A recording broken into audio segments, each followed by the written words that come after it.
Post of the V-Twin Life. We talk motorcycles powered by those V-Twins, why we enjoy it, what they mean to us, and just why we enjoy the open road. V-Twin Life is brought to you by CrashIncClothing.com, also known as Crash Inc. on the World Wide Web. Man, Brad has sold a lot of stuff. You want to get some merchandise, you want to get parts, you want to upgrade stuff on your bike. He is a dealer for a lot of great companies, so check out CrashIncClothing.com and see what they got for you. Now, we got Wild Ass. You want to add some comfort to your ass? Man, Wild Ass has got you covered. They've got something you like. Use that promo code DWoods. Get yourself free shipping and put that ass in comfort. Can't forget Custom Dynamics, leading the world in LED lighting and LED technology.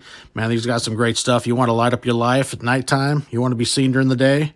Hey, check out Custom Dynamics.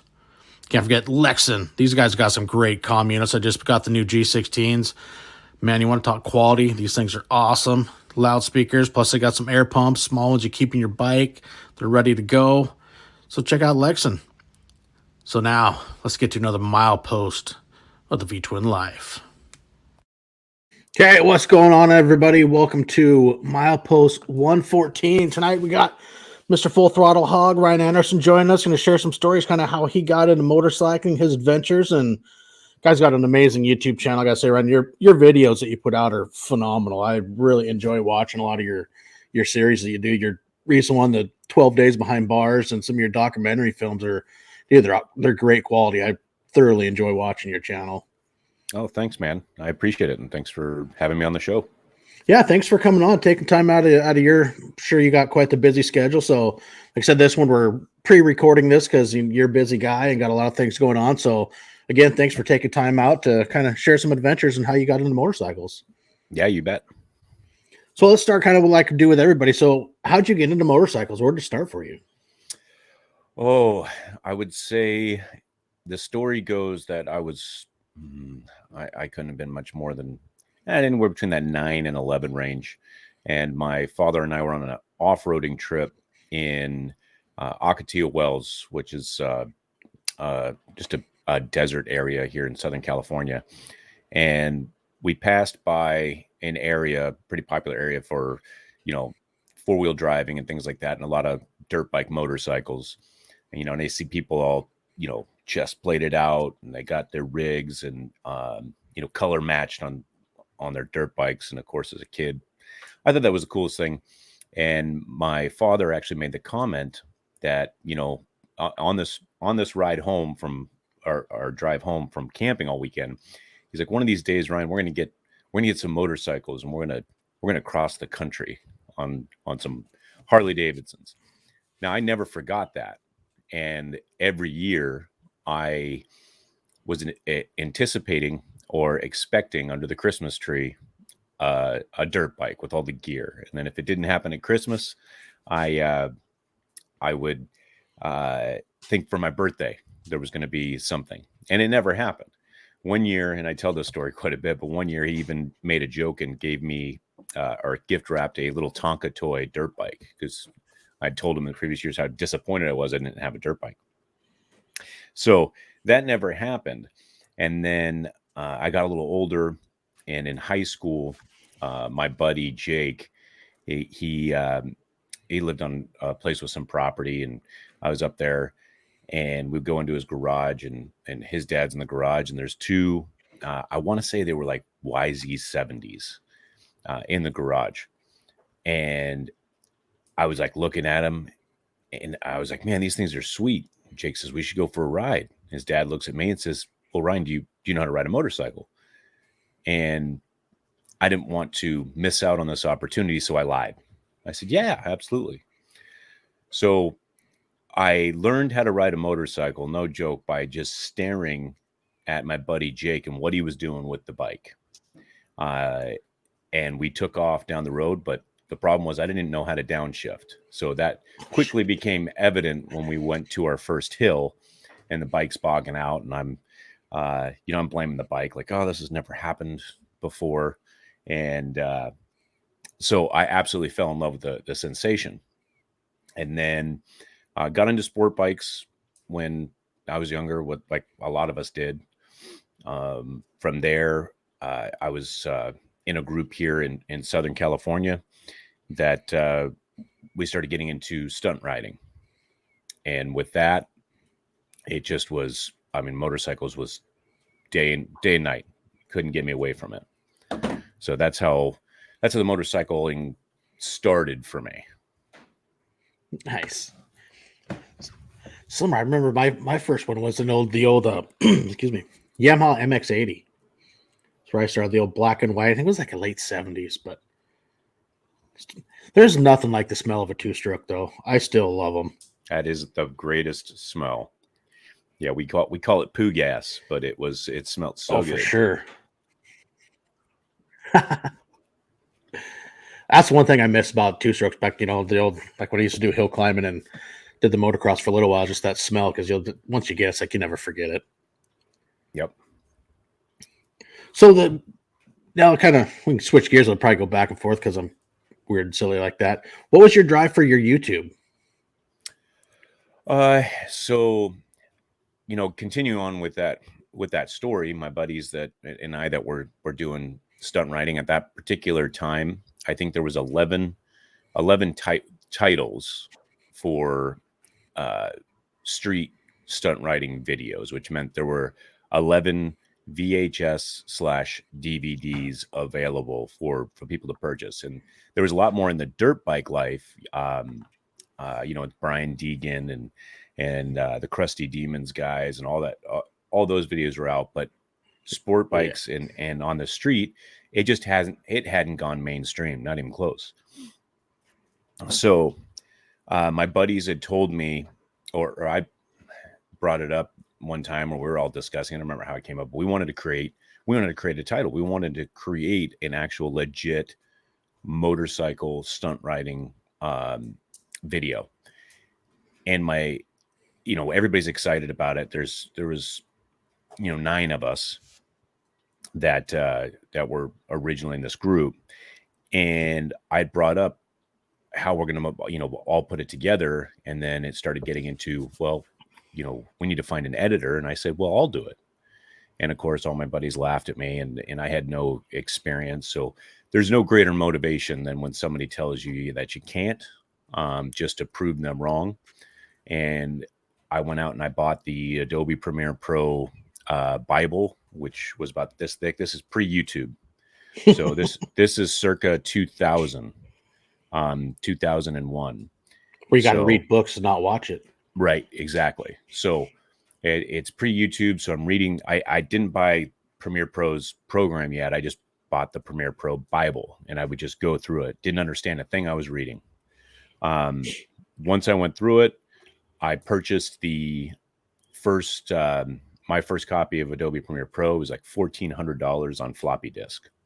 Oh, so I just started slowly putting stuff together, and we'd be filming all the time. Actually, to date, I still have every shot of every clip that I've ever filmed in my entire life.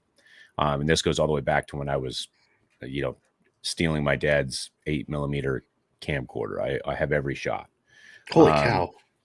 So, I took some time off of riding when my oldest daughter was born, and I was still video, working in video production. And I thought, you know what, after a certain amount of time, I was missing something in my life. I got the Harley, and then it just snapped one day to be like, what if I were to combine both of these passions of mine into something that, is 100% for me. I'm not making, a stunt bike video for all of us, just something that I can do for me, because I really enjoy the video editing process. That is my place of zen, if you will. If I need to decompress, I want to sit in front of the computer and start creating something, because I have no artistic ability. I can't draw you anything, can't draw you a stick figure, nothing like that. But I've always been just drawn to being in the editing room and sitting down and just taking a whole bunch of stuff that you shot and try to develop that story. So that's been my absolute passion. And the stunt riding video, it ended up selling all over the world. And it was, United States, Canada, Australia, Japan, Europe. I use everywhere. And that was a good moment for me to be like, oh man, this was not only fun and enjoyable, but then I had an end product that other people were enjoying, and you get to see the reactions of people that are watching this thing that you created out of pretty much your imagination, which is what the editing process is.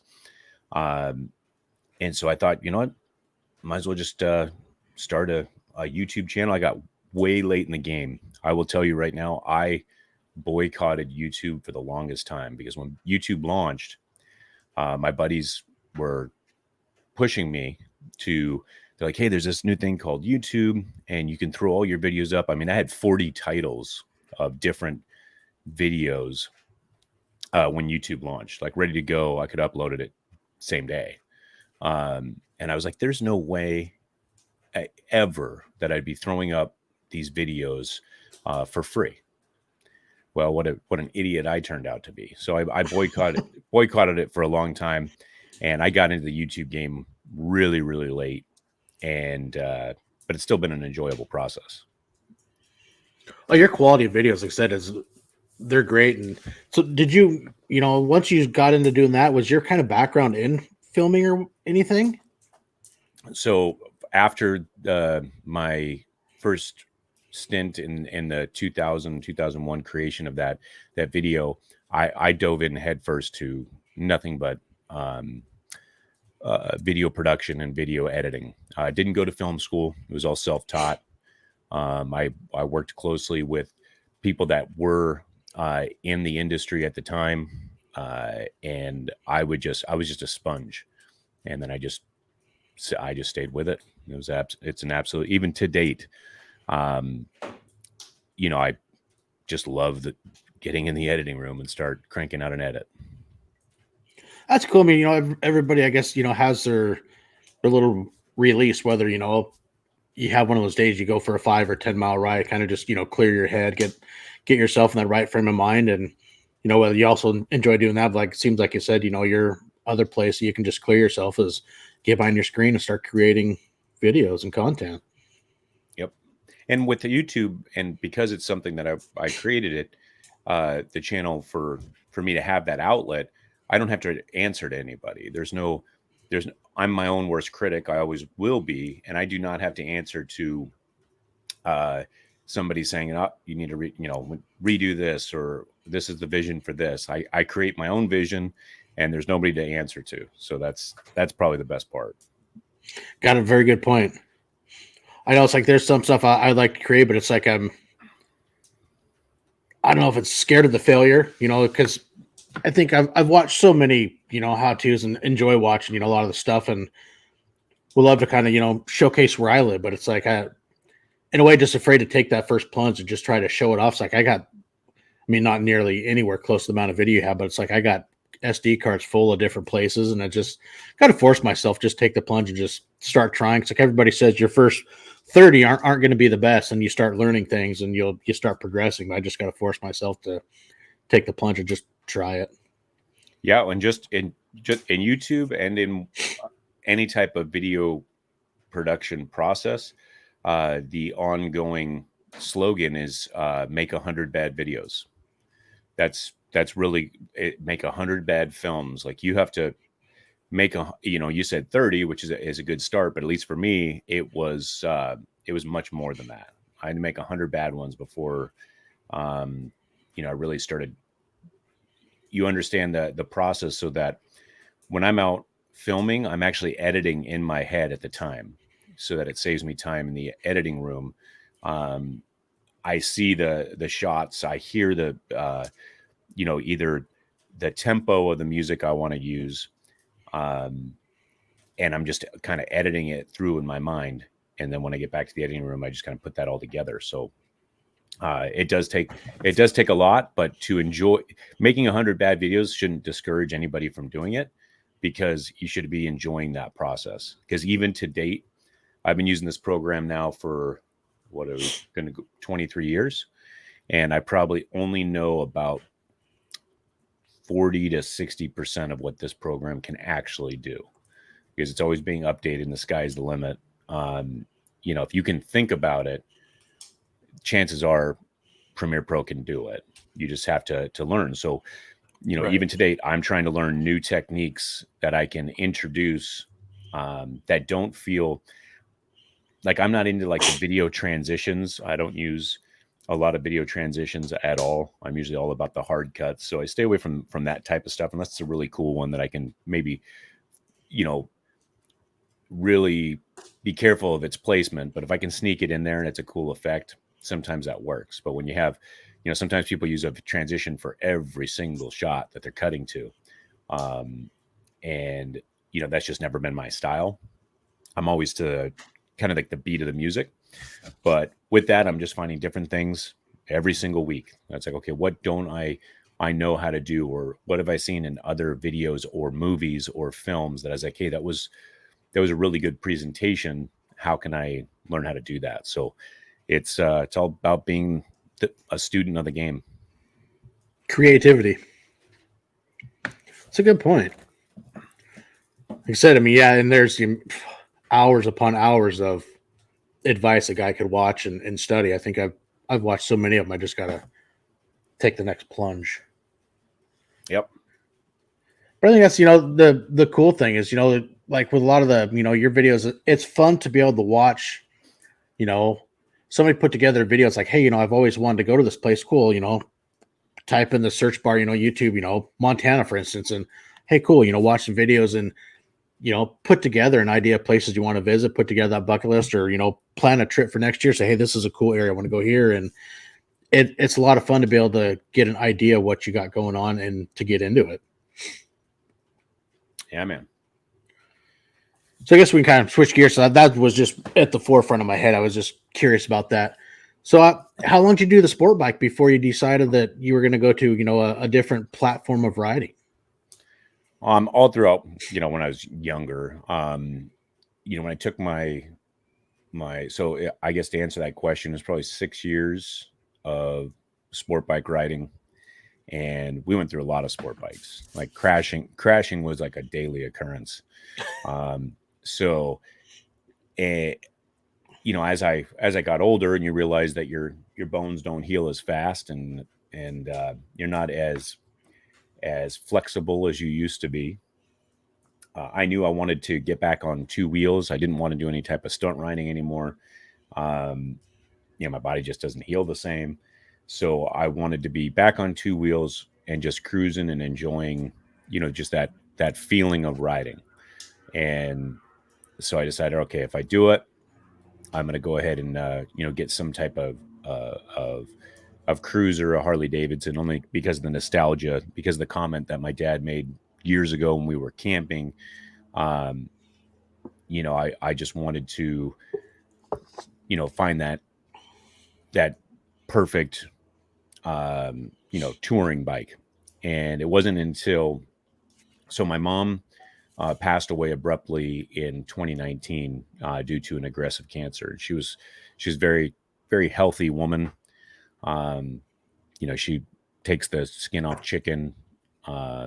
She's really, really healthy. She loved to travel. Sorry to hear that. Yeah, well, it wasn't till her passing, we hear it our entire lives, right? That, your life is short, and, live in the now, and all this other kind of stuff. And it wasn't until her passing that it really hit hard for me. And I thought, there's no more putting off, tomorrow to tomorrow. And I was like, I'm going to go out there. I sat down with, my wife and said, look, I need this back in my life. And she agreed. I mean, my wife and I met on motorcycles back in 2001. So she's been there. She was actually in my apartment, every day when I was editing my first film. And, this poor woman would just be sitting there as I'm just editing away for hours upon hours. So she knows how much the motorcycle life means to me. And I just said, okay, I want to find my absolute dream motorcycle, and I don't care about the cost. I just want to go get that, and I want to start traveling, or at least start riding. And I didn't realize I was going to be doing as much traveling as I do, but I absolutely fell in love with it.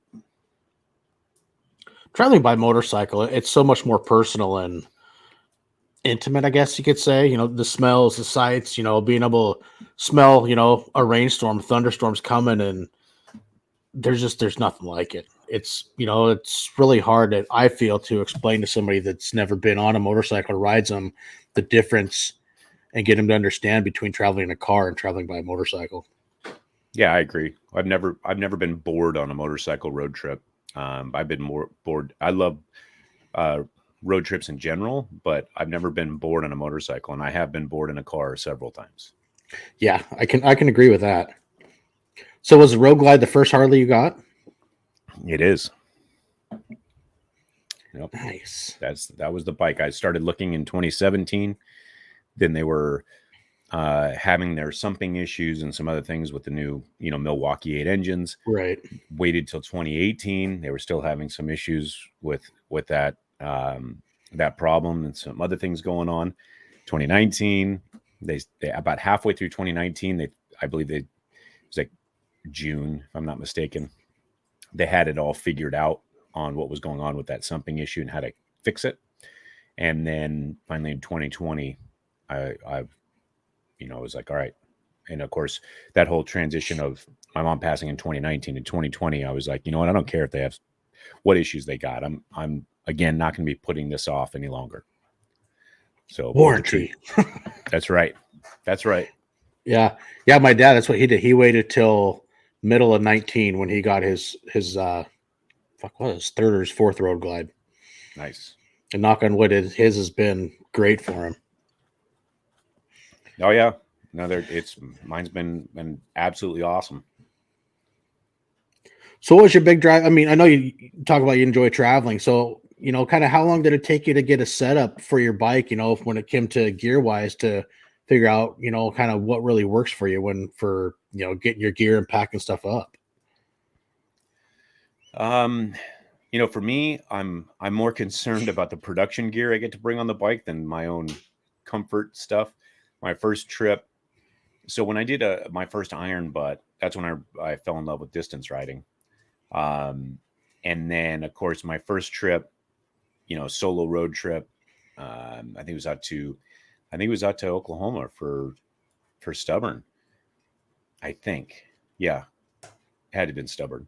I packed way too much stuff because I mean my everything was loaded down with my camera gear, and everything for the production, and extra jackets and things that I ended up not needing. So it was more about me taking away from my setup to make it as feasible as possible. For example, this last trip, I had a single small Kemimoto bag on the back of my tour pack, and that was it for both me and my wife. However, the first time that I went out, it was like my bike was Mary Poppins' bike because I just had stuff piled everywhere. And then I realized you just don't use a lot of that stuff, right? You pack way too many clothes. You just don't. In theory, you're like, oh man, what happens if I really want to use this? Or, I'm a big coffee drinker, huge coffee drinker. So, I've got my traveling press that I bring with me, and which is awesome to have. Would I survive without it? Yes, but that's one that's compact's pretty small. But there's so many different things that I'm like, man, I lugged this thing all halfway across the country, and maybe I used it once, and it wasn't worth it. So, and it doesn't matter what it is. It could have been like an extra chair, a beefier jacket, it just, there was so many little things here and there that I was like, all right, let's ditch this. And now, I mean, I just kind of took away everything so I could travel as light as possible. I can imagine a lot of your production gear. I mean, your cameras and whatnot can definitely also add weight. Yeah, quite a bit. Usually my saddlebags are spoken for always. And I would say 3/4 of the trunk is typically spoken for just camera gear and equipment. Dang. Yeah, that's a lot of stuff. I mean, just for camera wise. Yep. And then you have your tripods, and that was the other thing I would bring with me. Way too many tripods. Like, am I going to actually have the ability to set up 4 different camera angles for one particular shot? No. But so I ditched that down to one tripod. Didn't need 3. Yeah, you always have that dream set. Well, I could do this, this, and this, and then it comes down to it's like it's just way too much time and no way. Yep. So what are you using for cameras? So for my cinema, my B-roll shots, my cinema camera is a Nikon Z6 Mark II. I've been a huge fan of Nikon's color technology, and they were pretty much behind the times when it came to video for a long time. They were probably the last in the category to get into good video quality. However, their Z series, their mirrorless cameras are absolutely phenomenal. Now you have their color technology along with the mirrorless camera technology. They're focusing, which is their biggest struggle for the longest time. And it's not perfect, but it's definitely manageable. And then what I do with my B-roll shots, a lot of manual focus anyway. So my autofocus concerns are very small. And because I had all this glass, lenses for the Nikon cameras, I didn't want to, that's usually where all your money goes anyway. So Nikon Z6 Mark II, I can't wait because I think any day now the Nikon Z6 Mark III is coming out, which is going to be absolutely amazing. I mean, with that camera, from what we know about it right now, I mean, it'll match up with anything. I mean, maybe like a Sony Red camera is still going to beat it, but in order to do like documentaries that are going to be approved for like a Netflix or a Prime Video, there's got to be so many quality ratings for you to even qualify for that. And this camera, the Mark III, is going to blow all of them out of the water. It'll be so far ahead. So I can't wait to pick that up. And then I use I'm now down to 2 GoPros. I used to always rock 3 GoPros, but again, trying to just condense that smaller footprint to help streamline my stuff. So it's 2 GoPros and my Nikon. That's not bad.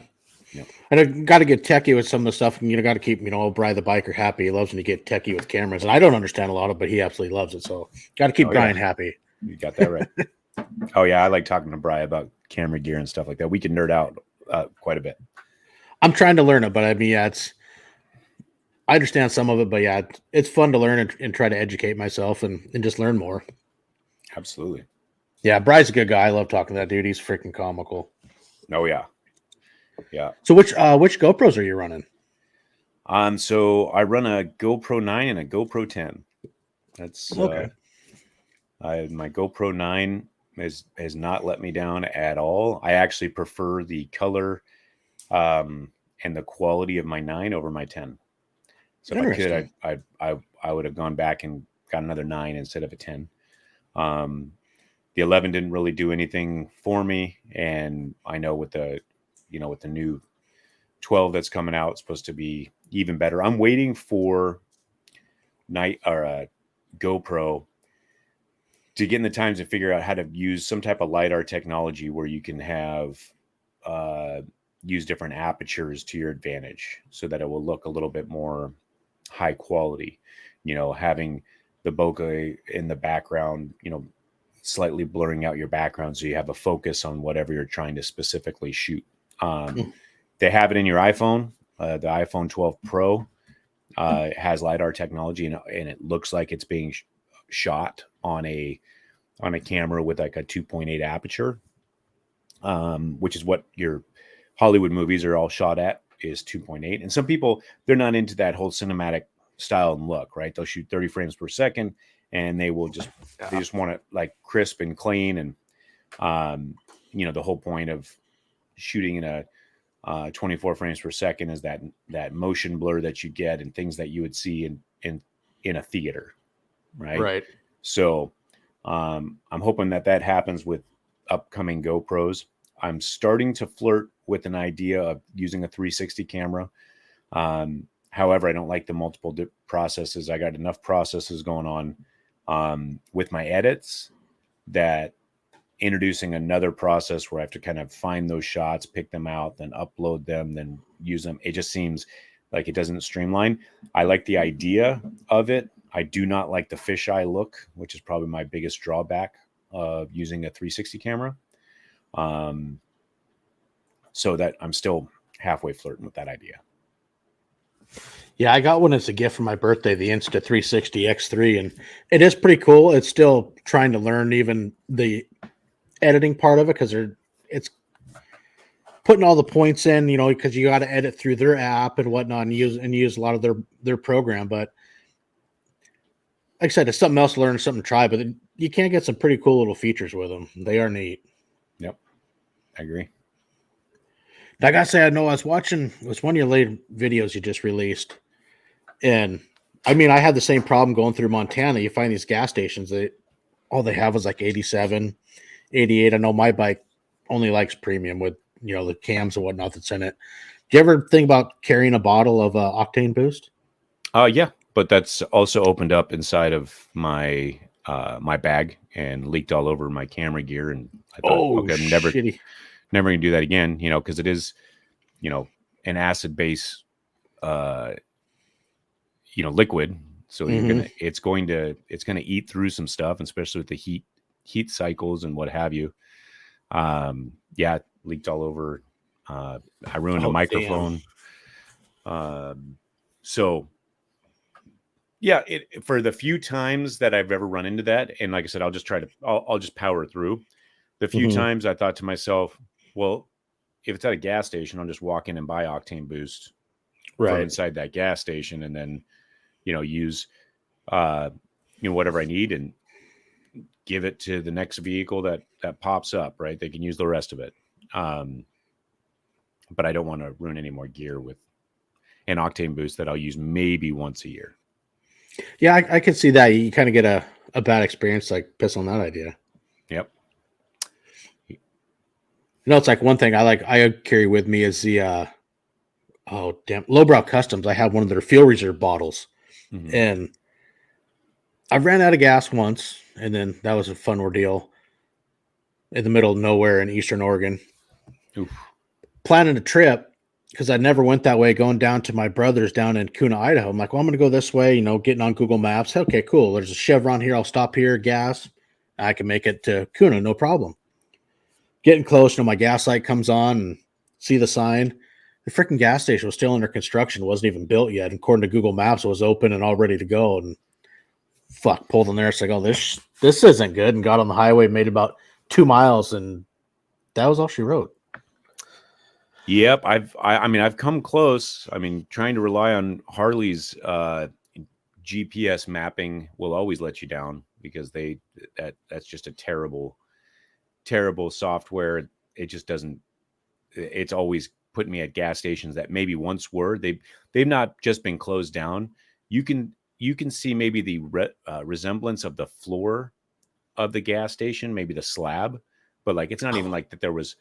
It's been so long that grass is halfway on that slab, but Harley says it's a gas station, so you're relying on that, especially in the middle of nowhere, and then you pull up and it's nothing. And so I've been close, but I there was one time in the Badlands that I got really close. I mean, I was on low range for quite a bit of time, where I was like, okay, we got to figure this out, but got lucky. But yeah, running out of gas, always a big fear. Yeah, actually, I did it twice this summer, and both of them, it's like I knew I was going to be really close, but I knew I hadn't, the fuel reserve bottles. Like when my wife and I, we were heading back from Sturgis, and we decided to take a detour and go up through kind of north central Montana, Great Falls, and come up to the intersection. There's, this little tiny gas station. The only thing they got is 87. I'm like, that ain't gonna work. And I'm looking at my fuel gauge, looking at my trip meter, because I got in the habit, always reset one of my trip meters every time I get fuel. Well, now that we got the small little trailer, it's taking a little bit of the fuel range out, my mileage. I'm like, well, it's going to be really close, but I have the 2 fuel reserve bottles in the trailer. I'm not worried about it. Getting closer, almost to Hawthorne, Montana, and my gas light had been on for like 20 miles. Round the corner, and I can see the gas station. I can see the exit where we got to head north to go up by Great Falls, and bike shuts off. Okay, fuck, out of gas. I'll hit the kill switch. I get to the shoulder because there's a car behind me. My wife's like, "What are you doing?" "Oh, we're out of gas." It's like, "Well, is your gas light on?" It's been on for a while, babe. And literally coasted. Oh, we must have coasted about 300 yards. Ended up like 20 feet from the gas pump. Perfect. And then, well, I did it again, trying to push it down when I went to Irvine, California last month. Meeting up with a buddy, Frank Orlando from Yakima, meeting him in Weed, California. It's like 7 a.m. on Friday. And the long hill coming up there just killed it because I got to the exit and ran out of gas about 1 block before the gas station. Like, oh, well, I wasn't pushing the block. So, dump in one of the fuel bottles and good to go. But I know it's a nice, cheap sense of security. Just one No, of it those makes things sense. now that whenever I ride, it's like I always got to take them with me just because if I don't, it's like, shit, something's going to happen. I'm going to try to push it too far or think, oh, I'll hit the next gas station when that's not always a good idea. Yeah, man. Agreed. Well, at least you were that close, but Yeah. And Been fortunate. what kind of bike do you have? I got a 2004 Road Glide. Okay. The old twin cam. Yeah. It's amazing how much you can push on the bike. And I've never had to test the theory, but if you shut off the bike and let it sit for a second, and I guess it'll suck in more fuel as the bike shuts off, you can finagle your way to get yourself a few more 100 yards by restarting the bike, going up, coasting. That's what they say. I've never tried it. So I've never have either. I haven't heard that. Yeah. So now the 2 little 1 liter fuel bottles is my reserve. So when I need them, they're in the saddlebag. And now it's just one of those things, a habit. It's like I don't care if I'm taking off for a day ride. It's like you feel almost like naked. Whether, it could be one of those scenarios. It's not me that needs gas. Maybe, you pass somebody else and they're out somewhere. It's like, if I can help somebody else in that situation, well, here you go. I got it, man. Yeah. Hopefully it's enough and get you to the next gas station. No, that's a good point. That's a good reason to bring one of those things. I almost did that actually in Nebraska this past trip for the 12 days. I almost ran out of gas in Nebraska too. It's not a good feeling, right? It's when you know that you're getting close, you're like, ooh, man, this could get rough. Yeah, and I had it a few times this year. Well, on that trip to Irvine, I pulled into Sutherland, Oregon. I got a 5-gallon tank, and I took 4.975 gallons. Wow. I'm like, damn, that was close. Yep. So what's been one of your favorite trips you took this year? Or a favorite destination you got to go to? The 12 days series was probably my favorite trip this year, just because I got a chance to hit up a lot of different areas that I've never been before. A lot of different roads. Doing Lolo Pass is Highway 12 was the best road of this year. It might be on my top list of best roads of all time. I can agree with that. It is just an amazing, only because it stretches for so long that you're surrounded by beauty in these sweeper turns, and there's a few tight areas where it gets a little technical, but other than that, it really is just going right next to that riverbank, and it was an awesome experience. I mean, I listen to music constantly in my helmet, and me too. I think for 260 miles or maybe 238 miles, I didn't have music on once. I was just enjoying that ride, and there was nobody else on the road. It was just, it all lined up perfectly. That it was I would do Lolo Pass again in a second. When did you go over it this year? So I was there in July. Let's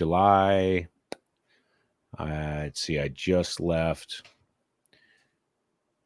Yeah, I want to say it was close to the end of July. Okay, yeah. See, I went over it August 17th. That was for my Mile Monsters fundraiser ride I put on. We call it Monsters Over Mountains, and we had some people come in from out of the area, so we threw Lolo Pass in there, and it's crazy. You can ride some of that river, and you're going up there, and all of a sudden you just see sandy beaches along there, and you got, what is it, the south end, the South Fork of the Clearwater, and I can't remember the river on the north side. I want to say it's the Bitterroot. That could be. I can tell you exactly the day that I hit up. It was July 23rd. Oh, okay. So yeah, almost 4 weeks later, yeah, I went over it. It is a beautiful ride. And then you went all the way down through like Chief Joseph, didn't you? Down to towards Enterprise, Oregon. Yes. Yep. I cut through. I mean, it had me cutting through a little bit of Washington and then into Oregon. Yeah, you kind of zigzag a couple corners where you're Washington, Oregon, Washington. Yeah. So, and it was, it was it just, man, it was an amazing ride. It was 2 back-to-back days of going from Lolo Pass all the way to, that upper area off Highway 101 and grabbing a place to stay, and then taking 101 down and through the Avenue of Giants the next day. It was a great experience. See, that's the one I want to do. It's 101 down through Northern California. I haven't hit that one yet. I was wanting to try it when I went to Irvine, but that was such a time press run to get down there for one of the Monster Boys' birthdays I did 2,700 miles in 72 hours. So you were on the 5? Yep, the whole time. Man, there's probably one of the worst experiences, dreadful experiences I've had of all the states I've traveled in has been in California on the 5. And right before, so from your direction coming down before the Grapevine, there is 300 miles of dead straight highway road. And when I did it, it was 106 degrees and it's for 300 miles. You're miserable. Yep. And it was terrible. You're so excited to see the Grapevine and going up into a hill and cooler temperatures. 100%. Yep. Cooler temperatures. Yeah, it was hot. Because I went down there September was the 16th. Left here on a Thursday night up in Port Angeles and met up with another long distance rider, Andrew Tooney. She had a friend that lived in Sutherland, so got there about midnight. Buddy Michael Nielsen, who's Two Wheels to Survive, he was going down with me for Turbo's birthday, so we got like a 4.5 hour nap in Sutherland, and then from Sutherland all the way down to Irvine on Friday. Yeah, that'll take it out of you for sure. But yeah, going through that stretch, it was upper 90s, low hundreds, and we ended up like taking some extra breaks even between gas stations just because it's so freaking hot. Pull off in the shade, get some hydration, some fluids. Well, and give your bike a break too. Like you got to keep that oil cool, and it's dreadful. Yeah, it's crazy. Like I said, once we hit the Grapevine, then get up there, man, then it cooled off tremendously from damn near triple digits down to high 70s, which I thought was great. Yep. And then I did that during my iron butt, and it was great because the Grapevine gets extremely cold too. I think we were going through there. There's no snow or anything like that, but it was in the mid 20s. So with wind chill, whatever that was, while you're riding, it almost froze. That was probably the closest to hypothermic I think I've ever gotten. Damn. Was during that stretch because we had rain in the morning and my gloves were damp all day long. And then to go through that on the way back, it was brutal. Yeah. And yeah, you hit that temperature, especially on a motorcycle, you throw the wind chill in, that's just flat fucking cold. Yep. Unsafe. Yeah. That was when September, last month we got introduced to lane splitting because I was always one that thought it was stupid. No way, I'm not doing it. And that was quite the experience. And then it's like, now I'm all for it. I think it's a great idea. Well, yeah, because if you don't, you're going to risk chance of overheating your bike. Especially down here, our traffic is so terrible that you just have to. Yeah, you have to lane split, or you would have bikes down all over the place. And it took me a minute to figure out. It's like where we're sitting in traffic, get close to LA, where it's just horrible, and like cars are kind of parting out of the way. And I'm looking at my mirrors, like, is there a cop or something coming? I'm looking because I'm not familiar with it. And buddy Michael goes, "You ready?" I'm like, okay. And it's like, shit, this ain't half bad. He's cruising along 15, 20. And at least for me, that's what, I was comfortable with and got my education. It's like, shit, this ain't half bad. Yep. Then you get back up to Oregon, we're going through Portland and it's like, fuck, I wish we could just hit the middle. Yep. Oh yeah. It trips me out too when I travel. I always have to, take a minute in each state that I go through. Like, is lane splitting allowed? Right? Is lane sharing allowed? Because we have out here, we have what's called lane sharing. So that's the reason that you can do that. You can actually share a lane with a vehicle if you're on a motorcycle. Other places have lane splitting only available when you're under 35 miles an hour of traffic, and there's got to be so many different parameters, but you got to research that, because ultimately, like I said, you get a heat wave out here and you're stuck in, there's certain places even here in San Diego to get through a 6-mile stretch will take you over an hour and a half, Holy because crap. it'll just be dead. We have Highway 78 up here that is always jam packed. Doesn't matter what day of the week, what time of the day, there's always going to be traffic on it. And it just keeps getting worse and worse.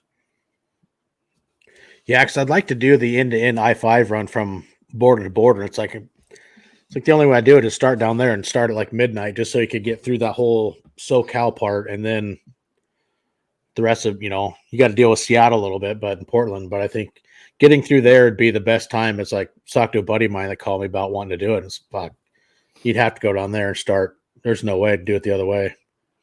Yeah, that'd be brutal to hit, central LA during rush hour traffic. Forget about it. Yeah. Yeah, I learned that one. Holy cow. I don't know if I could deal with that every day down there. Yeah. So what's one of your favorite little add-ons or, that you've done to your bike? So I've got the stage 2 on there, which helped, wake up the bike. I would say, and I'm really digging my T-bar setup. Coming from the sport bike realm, I had ape hangers before, and switching over to the T-bar setup, I just feel like it's. I love the twisties. I love to go through the twisties, and I can throw that thing around and just it helps me bring back that inner sport bike feeling, and then I can also go on longer road trips. The biggest bang for my buck was the suspension. That's where between the suspension and the stage 2, and the bars, I would say. Suspension stage 2. I would say those are the ones where you have instant feedback on what you were missing out on as soon as you get it, as soon as you put it on. Yeah. So you went with Pro Action in the front? Yep. Pro Action all the way around. So, okay. Yep. Pro Action. They started and they still are in the dirt bike realm. And if anybody knows anything about dirt bikes, there's one thing you need on dirt bikes is suspension. So they are pros at what they do. And those guys are amazing. They're to Pennsylvania. And originally I met them out in Sturgis in 2020. And it just a really superb product. When you look at it and you compare it, everybody's going to have their own, and anything's going to be better than stock. And there's a lot of great suspension companies out there, a lot of great ones. And I've ridden bikes that, for the most part, I think I've been on bikes that were Legends suspension, which was absolutely great. Öhlins, I haven't had any problem with anybody who's upgraded their suspension. For me, looking at the build and the spring and the shaft diameter of Pro Action, it's double the size of all the others. So yeah, I've got to see them firsthand. Well, buddy Brad that owns Crash Inc., he's a Pro Action dealer, and nice. I was down there for a weekend when we redid my front end, put new forks, and I went with Progressive, and he had 2 road glides and a street glide. He was putting Pro Action, redoing the front end, pulling the forks out, and one of them they were putting the geezer trees in it, bring the front end a little bit more for handling. But yeah, he does so much Pro Action suspension. Watching him and looking at all the parts, and looks like a good product. He loves his. I know that's what he's running. Absolutely loves it. Yep, I've had zero problems with that suspension. But anything is better than stock, and there's so many great companies out there. And I'd probably feel the same way if I went with a different company, because it's that big of a difference. So that and even like with mine, going from the stock suspension to I really notice it more in the front, especially in cornering. Now, it's a little bit stiffer. It grabs. You don't get the front end dive. Kind of hit the front brake. Because for me, going, much like you start with dirt bikes and riding, I going with hill climbs. I mean, on my bike was stretched, so I never had rear brake. So I'm in such the habit of riding that I use my front brake 90% of the time, and I don't use the rear a lot. I mean, there's those Yep. times where you use them, but I've just got so used to all my years of riding of just having front brake that I use the front way more than I use the rear, and really noticed the change in the front end and cornering coming into corners, and it's just such a difference. Oh yeah. Yep. Big difference. And that front brake has got all your stopping power anyway. So, that's got the bigger area. I mean, that's all your stopping power is your front brake. Now, yeah, should we all Yeah. use both and appropriately? Yes, but I hear what you're talking about. Yeah, it's been great.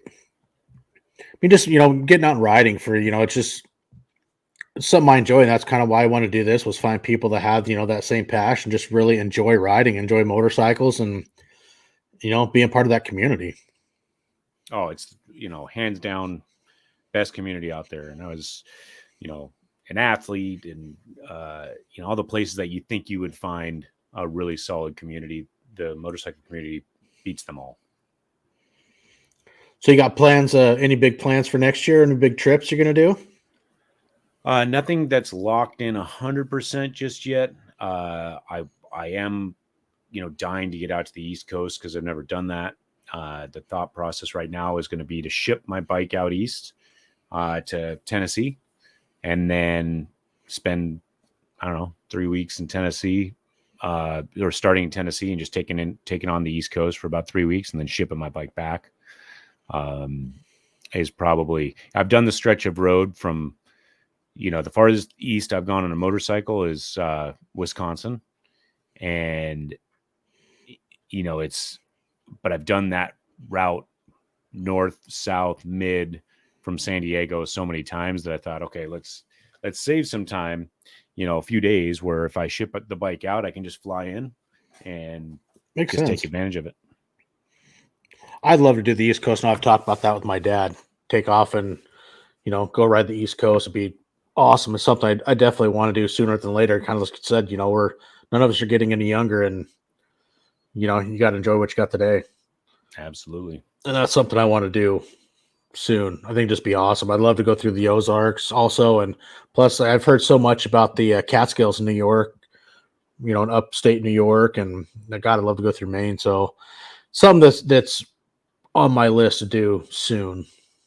Oh yeah, Ozarks, absolutely amazing. All of that Arkansas area, in parts of Missouri. I mean, that was probably the biggest shocker of my traveling time is going into these areas that I had a perception of what I thought I was going to experience, and then I experienced just absolute magic. And Arkansas is one of those places. Yeah, I've seen a lot of videos, and it's one of those places I definitely want to hit up soon. I think it'd just be awesome. Yep. Plus the 48 and 10, that would be a fun challenge all on its own also. But yeah, who knows? Yeah, well, that's a good one. I don't know. That one is that's brutal. It is. It'd definitely be a challenge. And yeah, I've got to be friends with a handful of people that, within the long distance community since I started, really doing a lot of stuff with mile monsters, and met a lot of these crazy, the Hoka Hay guys and your IBR rally guys, and seen so many of those guys have done it in 8 days. It's like, holy crap. Yeah, that's moving. That's moving. I know you look at Setzer Pendant's already getting his bike all rigged up with extra gas tanks and things like that. That's a commitment for sure. I talked to him Thursday afternoon. Yep, he's getting he's got the bug. Yeah, and I love distance riding, absolutely. Mm-hmm. And but that takes it to a whole nother ball game. Yes, obviously my whole thing is filming, and it already takes me twice as long to get somewhere right now. That's what typically a lot of these trips I do enjoy doing solo, because I have to stop so much that I know that I would piss off whoever was with me. because of the amount of times that I have to stop and get different shots. Because I'm not just filming for the vlog videos that I'll be putting up, but I'm getting my footage for documentaries for the future. So there's two different avenues that I've got to shoot all the time when I'm riding. And a lot of people will say, "Oh, dude, no, I just want to, hang out, see how you put these things together." And even when somebody seems like they're completely okay with it, internally, I feel pressure.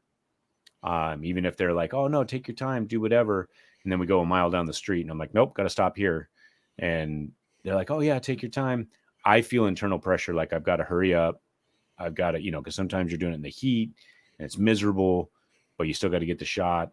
And I just internally, I feel bad, and I feel like it affects my work. So that's the reason for that. How much time do you take to just go ride and maybe, not turn on a camera? Usually once or twice a week, I'm just curious. I'll make it a point. And sometimes last year when I rode out to Sturgis, I did the entire ride. I didn't pull any camera out at all. I just did that entire trip for me, and I've been pretty good to be able to separate it feeling like it's too much of a hassle, or I try to find that balance. But during the week, I go through probably 2 rides. Sometimes, usually in the morning time, I'll jam out. I'm 18 minutes from several different twisty areas, right? And I'm an hour from some of the crazy twisty areas. So I'll go out for a few hours, not film anything, and just enjoy the ride or practice. I'm a big believer in practicing on your bike. So I'll designate specific times to work on a different technique without filming anything. So that's good. But riding all the way out to Sturgis without turning the camera on once, man, that was awesome. I just enjoyed. There was areas that looking back, I should have filmed, but I'm so glad that I didn't. But it's a catch-22 because I wish I had it on film, because it was just that gorgeous and what I was feeling at the time. But I did that trip for me, and it keeps me balanced. That's kind of say. It's good to see, you keep a balance in there, to enjoy it also just for you. But, I can understand, with everything got going on, with what you do with your YouTube channel. But no, it's, cool to see, for me, I like the aspect that, you also do take the time just to go enjoy it and just ride and just forget about everything for a little while. Yep. And then sometimes even with my wife, she rides as well, but she'll jump on the back and we'll go, ride around. And she's not a big fan of being on camera, but so that helps me keep the camera away. Yeah, I think this year when my wife and we rode to Sturgis, that was the longest ride she'd ever done, and it really got her, I think, more hooked into it, which was super cool. And we got back from Sturgis, and I think we were only home like a day or so. She's like, "Hey, would you ever ride down to Joshua Tree?" I'm like, "Fuck yeah, I would." Fuck, we could do that next summer. Heck yeah, I would. That'd be awesome. Come up through Utah and just be fun. I mean, and it's really nice that with myself, my wife, that she's enjoying it more, and we can get on the bike and just go until we want to stop. Yep. Of course, she doesn't like doing it that way. Well, we need to make reservations. I said, we can. I said, or we just ride when we feel like, okay, let's find a place and get online. And it ain't hard to find a place, but she likes to plan a little bit more and know that everything's locked in. I'm like, that's totally cool. We can do that too. Yeah, that's another advantage of riding by yourself, is you stop when you want to stop. Typically I like to stop between 100 and 150 miles, somewhere in that stretch. I want to stop, stretch my legs, top off on gas, maybe get something to drink. And when I'm after several days, sometimes I'll push it. I'll be like, you know what, I need to go 185 miles on this one, and I don't have to worry about anybody else griping, complaining, or saying, no, I don't want to do that, or the different gas schedules, or me griping and complaining, because sometimes I'll go 70 miles or 50 miles. I'm like, all right, I got to stop, stretch my legs. And I don't have to worry about somebody being like, oh, you're holding me up. So It's This is different true. feel. Yeah. No, that's kind of how it is every now and then when I go with my dad. It seems he's got to have his pee breaks a little more often now. I'm like, all right, whatever. Yep. I don't care. Just out enjoying the ride with those ones with my dad. Or now it's fun. Now my older son, he's got a bike, so we take off riding. Like next year, I signed up for Mile Monsters has the event, the Monster K, going to Lebanon, Kansas, to the geographical center. I'd signed up for that, and then I woke up the next morning with a text from my son. Hey, Dad, I signed up. I'm going with you. Sweet. That's awesome. So yeah, we're going to ride to Kansas next summer, so that'll be cool. Very cool. So, well, shoot, Ryan, man, thank you for coming, hanging out, and sharing kind of your story and background, how things got going for you, man. I greatly appreciate your time and hanging out. Yeah, no, thanks for having me on. And anytime you get a chance to talk motorcycles, I'm usually all for it. So yeah, me too. I mean, it's fun. It's such an easy common ground. It's like my wife says, you can make friends and talk with anybody. I'm like, well, when you see somebody, it could be a T-shirt that resembles motorcycle. You can spark a conversation. Next thing you know, it's like gas station fuel stops. I've had those that end up being 20 minutes because you met some guy and start hearing stories, and you make a new best friend and hear life adventures. Yep, that's 100% correct. Well, sir, thank you very much, and thanks everybody. This is gonna, of course, we recorded this a day before it's gonna air, but it's a lot of fun. So, hey, thank you for hanging out, and we will catch you guys all on Milepost 115.